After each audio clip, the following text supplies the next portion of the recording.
बाबा हरिहरनाथ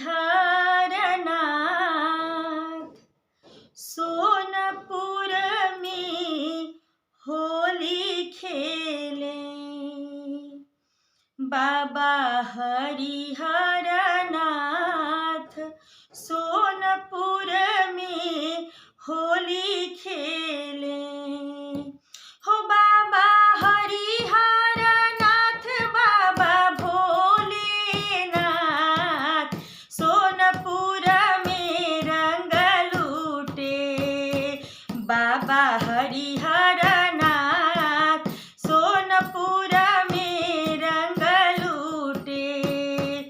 बाबा हरिहरनाथ सोनपुर में रंग लूटे।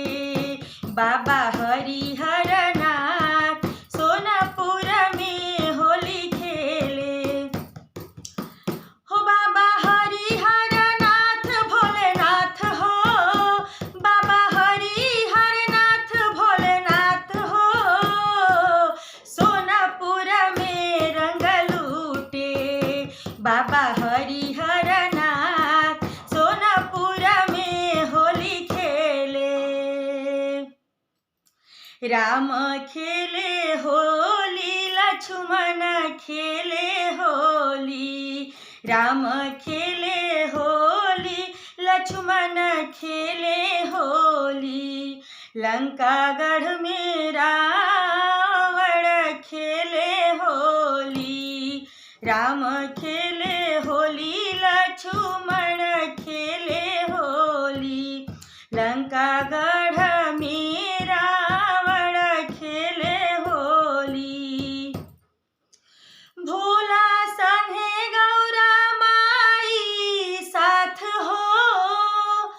भोला संगे गौरा माई साथ हो। भोला संगे गौरा माई साथ हो। सोनपुर में रंग लूटे। बाबा हरिहरनाथ सोनपुर में होली खेले।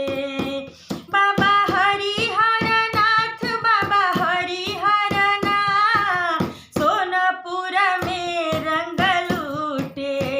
हो बाबा भोलेनाथ सोनपुर में होली खेले। हो गोप गोपियन बछरू गौआ त खेले। गौआ त खेले होली गौआ त खेले।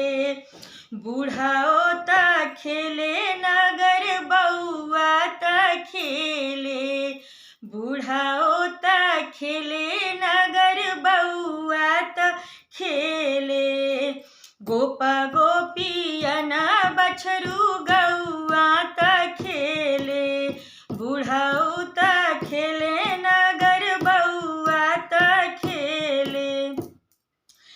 कान्हा के अबीर राधा मात हो। कान्हा के अबीर राधा मात हो। सोनपुर में रंग लूटे। बाबा हरिहरनाथ सोनपुर में होली खेले।